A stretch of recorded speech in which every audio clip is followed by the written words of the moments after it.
a quick background on myself. So I lead Momentum Worldwide's esports and gaming practice. So essentially, as the director of esports, I will work with brands across their sponsorship strategy and ultimately activation, essentially finding the right roles, the right opportunities, and the right alignments to, find a ton of value in the space.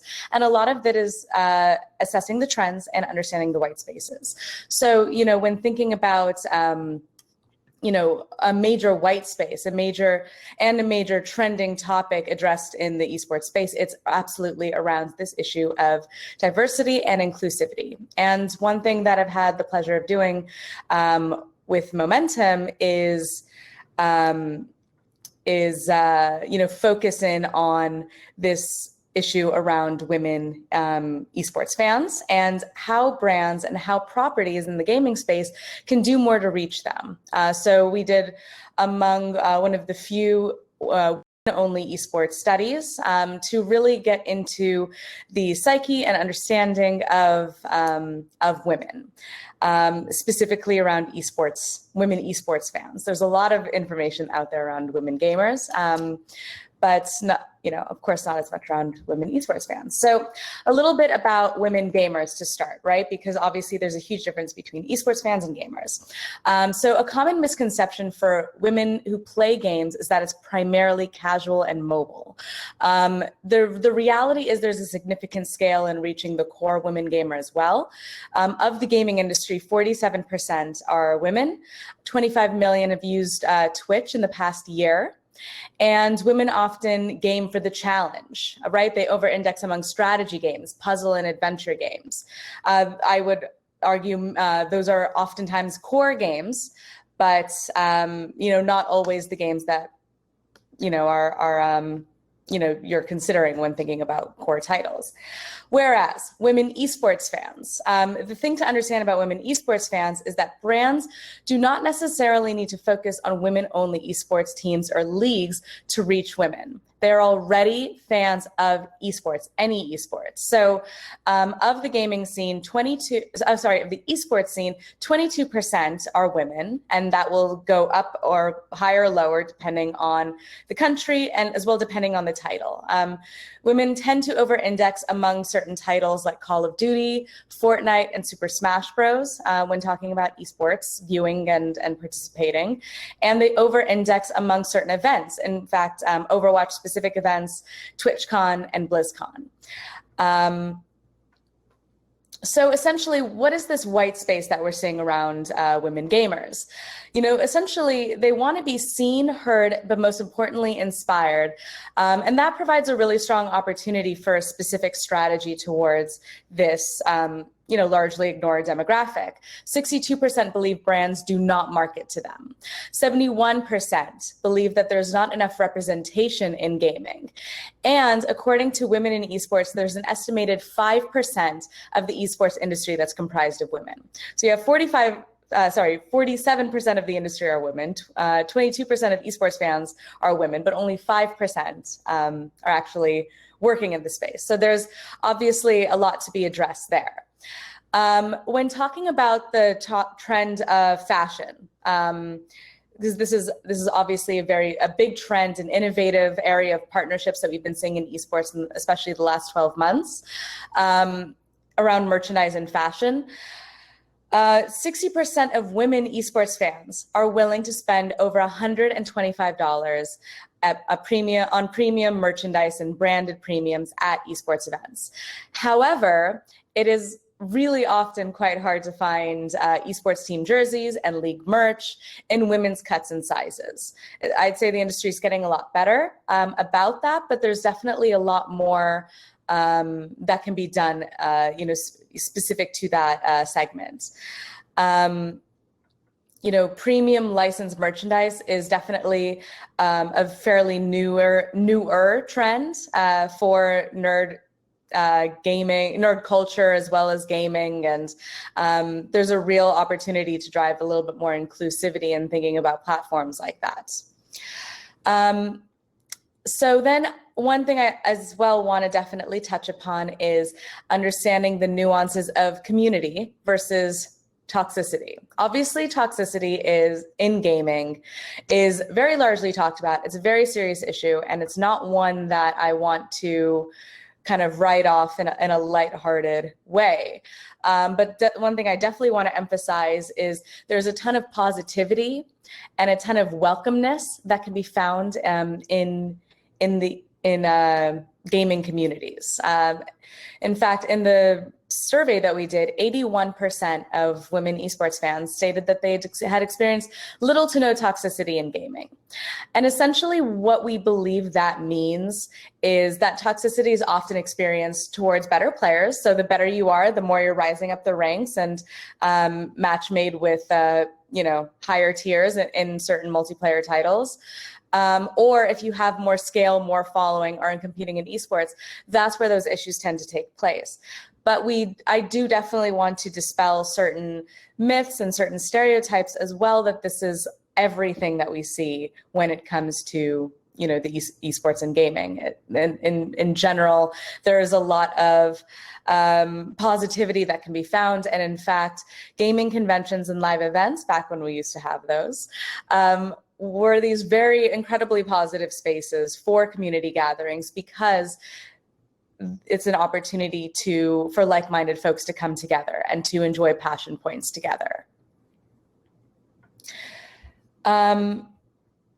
Finally, what I'd like to do is highlight a few case studies, adding color to where we've seen brands and initiatives starting to add color to the white space. Unfortunately, you can't see my screen at the moment, so I'll just talk through them. On the fashion side, fashion licensing, esports, and games. So the all-encompassing component, we see League of Legends and with Louis Vuitton being among one of the most famous and in its time quite innovative partnerships that we've seen in the esports space. And what exactly made this so iconic and so memorable?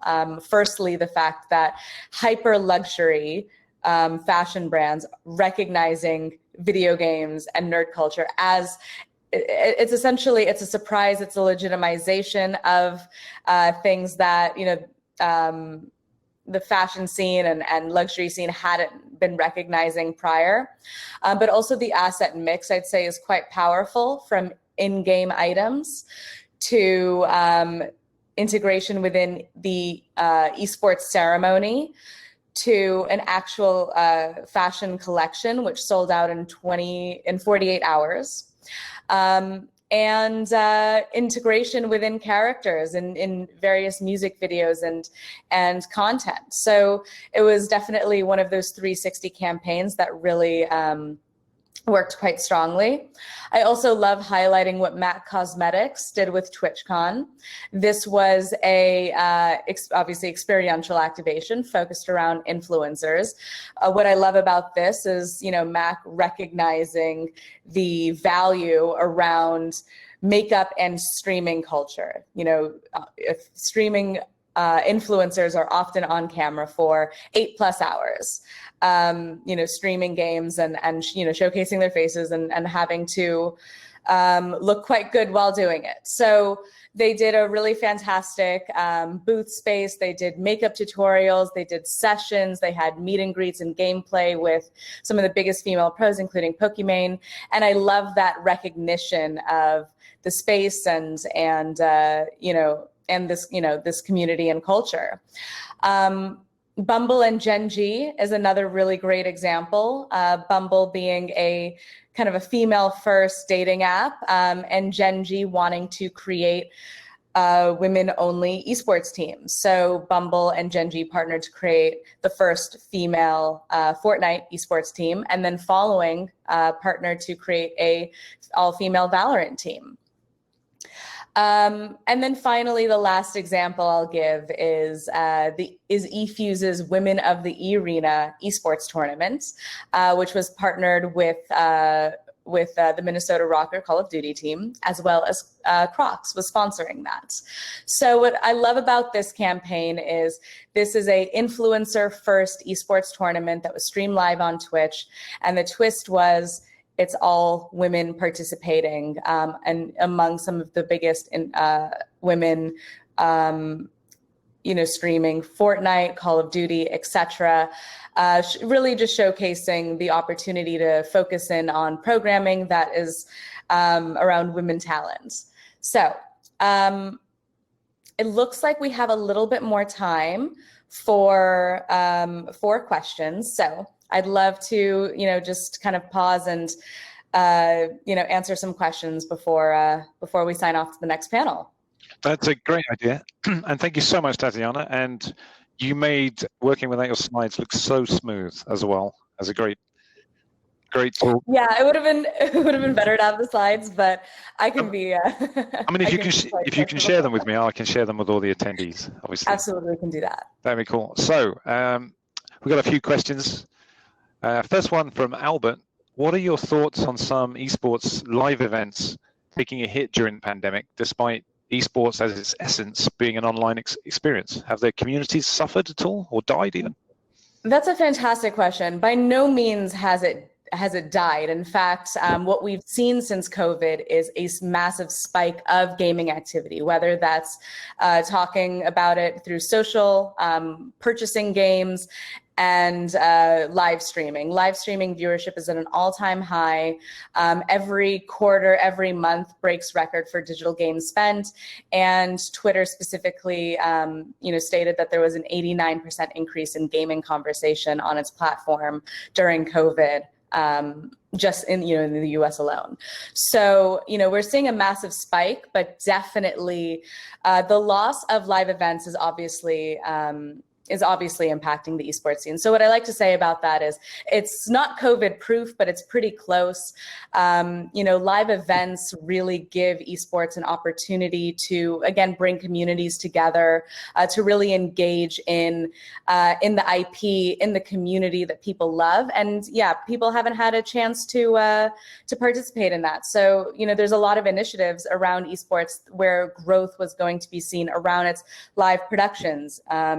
Local events and teams hosting events in their cities. So the hope is that definitely comes back, but in the meantime, the shift to online only and the shift to studio showed how flexible the space can be and how nimble esports can be and really continuing to bring content. As it was at a certain point the only live esports / entertainment that was occurring. Yeah, very good point. I'm tempted to ask another question, even though the next session is due.